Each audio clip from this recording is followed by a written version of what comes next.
students will compete in the ultimate challenge of wit, determination, and skill. Join us as we take you through every pair and every flush as we get closer to determining who is the greatest poker player in our school. This is the Mohawk College Poker Championship. Hi, I'm Stefano Liadis. And my name is Alex Baker. And we're coming to you today from the Mohawk College Poker Championship. We're getting right into the action. Blinds are at 1-1. And we'll start on Ranjit. It'll be one chip for him to call. And he does call. He does call. Then we're looking over at Gary here. Decides to very flourishing throw a bet in there for a call.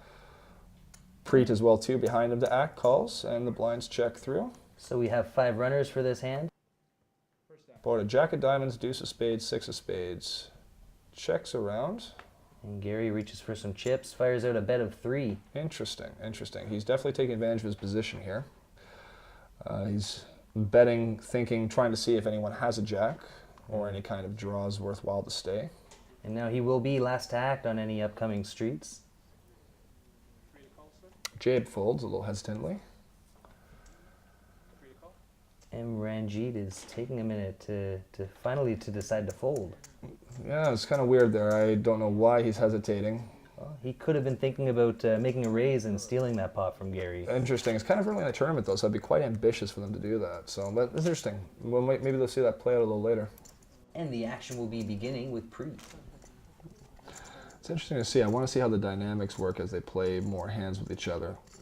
One interesting thing about poker, and tournament poker specifically, is how each action affects all future actions in big or small ways. So it'd be interesting to find out. It is true. The actions that you take on this hand might affect the actions that another player will take against you on a different hand. Very true. Oh, now we have some action. Jabe has decided to raise to 12 with ace-10 of diamonds. That's a good sized bet into a hand that started off with blinds of 1-2. About twice the size of the pot at that point. Apparently that is an attorney one because he has both Gary and Preet calling. Interesting. Well, definitely understand that Queen-King offsuit calling, but 9-5 of diamonds, that is a bit of a stretch. I get the feeling, I don't know, it's kind of weird to say this early, but I get the feeling that Preet is a little bit of a gambler. He likes more of the luck, the volatile aspect of the game as opposed to more of a strategic aspect.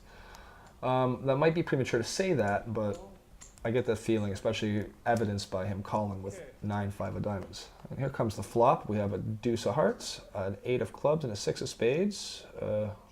Gary definitely likes that flop, flopping top pair with a very good kicker.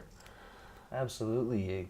There's not too many hands that'll beat him at this point. And everybody checks through. Wow, I'm surprised by that. It's a very strange game of poker, and they very quickly check through the turn as well. Wow, Gary just makes 2 pair. 2 pair. 2 pair on the river with no bets on any streets before. Very unorthodox way to play this hand. And yeah, Gary wins with top 2 pair.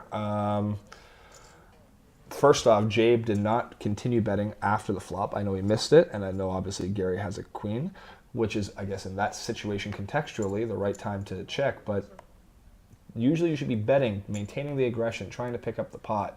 I also did not like Gary checking the turn. He should have been betting on that, getting his value. So it'll be interesting to see how the dynamics of last hand played out. Absolutely. There's going to be some interesting play going on in this tournament if the players keep playing the types of hands they do. And if Jabe stops texting on his phone, apparently, you know. Not the only play-by-play going on of this game right now. I can't believe that. You have a limp on the cutoff from Gary, and then Preet with a strong hand like ace-queen just decides to call in the small blind. That's inviting someone to beat them.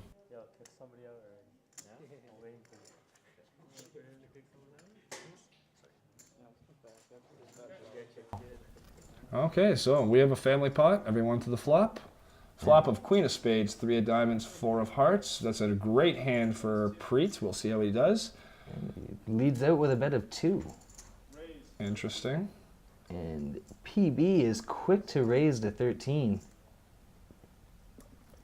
Did not hesitate long at all. Now Nick has an open-ended straight draw. He has the opportunity to make a very strong hand known as a straight, which is 5 sequential cards.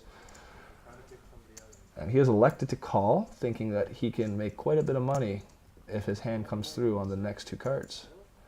It is low odds of making that straight, but when it does hit, it usually pays off well. Turn is a deuce. Nick has now picked up a pair with his straight draw. Everyone checks around. The river comes out with a 10 on the river. And that does not help anybody. Well, Preet decides to check, and then PB fires off a bet of 22. Nick folds, and now we're back to Preet, who just calls. That's interesting. He just called. He just called and takes it down, showing his pair of queens with the ace kicker. Interesting. I'm finding Preet's play a little unorthodox here. We'll have to see how it goes from here. PB is feeling ambitious with 10-8, decides elects to call, and Nick calls with ace-5 offsuit. So we'll have three players to the flop.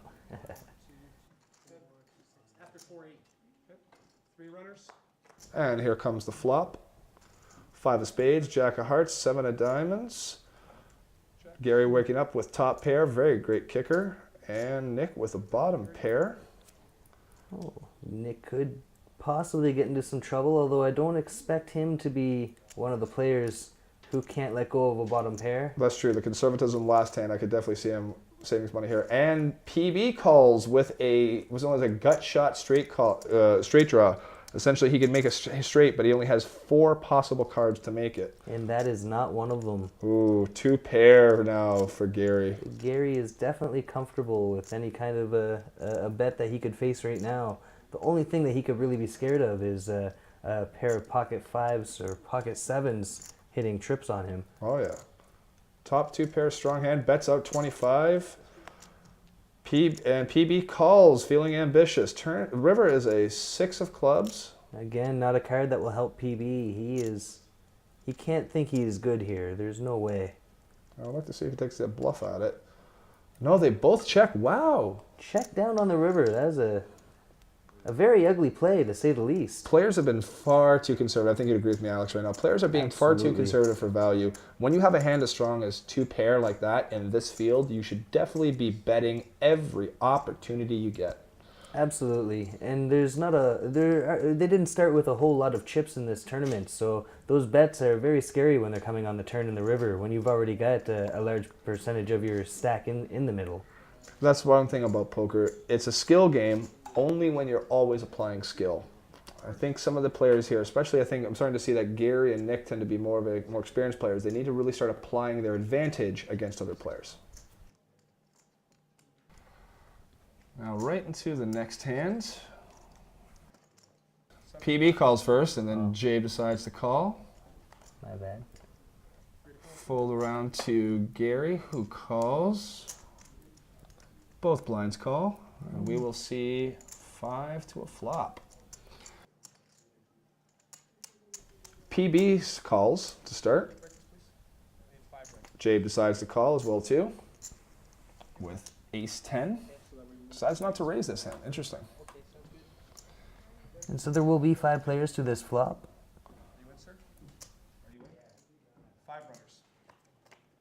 Here comes the flop. 4 clubs, 8 of hearts, king of diamonds. Not much here, but Preet is ahead with a pair of 8s. Checks around. Gary fires off for 15 with bottom pair. He does have a small piece of the flop, but he is by no means in good position, or in good shape. I don't want to know why Jabe's calling here. He's got nothing. I also don't know why Ranchit's calling here as well too. Turn is a 9 of spades. Well, maybe it'd be a good time to point out that there was no buy-in for this tournament. It was free to enter, and so we do have a mix of skilled players and unskilled players at the table today. Gary fires off 10, which is interesting. It's a smaller bet than his flop bet. We have Preet calling, and a frustrated fold from both Ranjit and Jabe. River is a deuce of clubs. That really didn't help anyone. We have Preet checking again. It'll be interesting to see what goes on here with Gary. Gary fires 75 on the river with the worst hand. That's a big bet. It will put Preet to the test. Interesting to see what Preet does here. See, my guess is that Preet could very well call here, even with as weak a hand as a pair of 8s on that board. He seems to be, if he has a hand, he wants to see it. That calling and the calling reflex comes through. There it is. And Preet's going to show that he wins with a pair of 8s. And Nick, unfortunately, has gone down the tubes. That will definitely put the brakes on Gary. He's not going to have a whole lot of chips to make moves with. I get the feeling that Gary's a little more experienced and that win with a 2 pair really puffed him up with confidence. That was a real nasty hit to take there. Preet is on a roll. Okay, on to the next hand. Preet is on that roll. And this is the first hand of level 5 now. The blinds are up to 4-8. We have a limp from Nick with a K9. Gary decides to call with a 9-5 offsuit. I think he's starting to get really steamed. He really is trying to see every hand here to make up for the last ones. Hey, you might be feeling a little bit of pressure from those blinds. They're starting to get up there. Definitely. On to the next hand. Let's see if the hot streak of Preet will continue. When the blinds are up to 4-8, we have a couple limps here. I'm really seeing a lot of frustration, I think, from both Nick and from Gary. K9 for Nick is an okay hand. 9-5 is just really a bad hand. It should not be played. No reason to play 9-5 when you can just fold for free and wait for a better hand at a better position. Great point. Great point. 8 total to call, sir.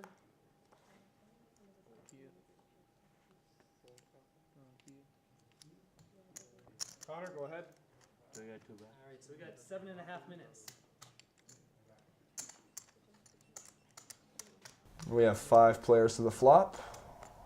Flop is Queen 4-4. Oh, Preet wow. makes trips and Ranjit make trips. This is a setup hand for sure. 3 4s is a very strong hand. The problem is, for those who don't play poker, that the second card, for Preet's example, an ace, and for Ranjit's a 4, the second card is called the kicker and makes the difference as a tiebreaker.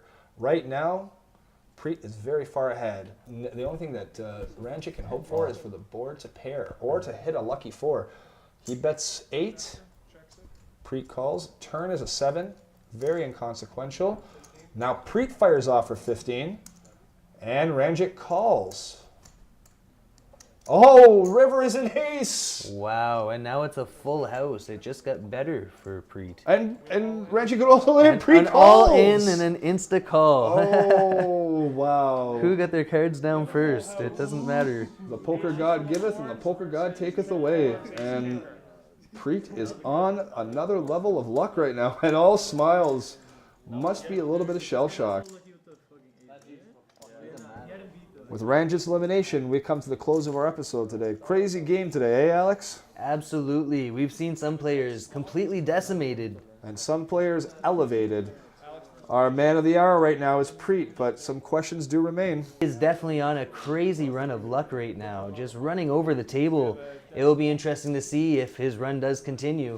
It will be. I'd really like to see what's going to happen with some of the more quiet players like PB or Jabe to see if they can make a dark horse comeback. I'm also curious to see whether Nick or Gary specifically, I think the better players on the table, can really gather their wits again and make a comeback against Preet. I don't know what you think. Do you think Preet might take it all the way? He definitely has a 2-to-1 chip advantage over anybody else on the table, so it will be difficult to overcome that obstacle for any of the other players.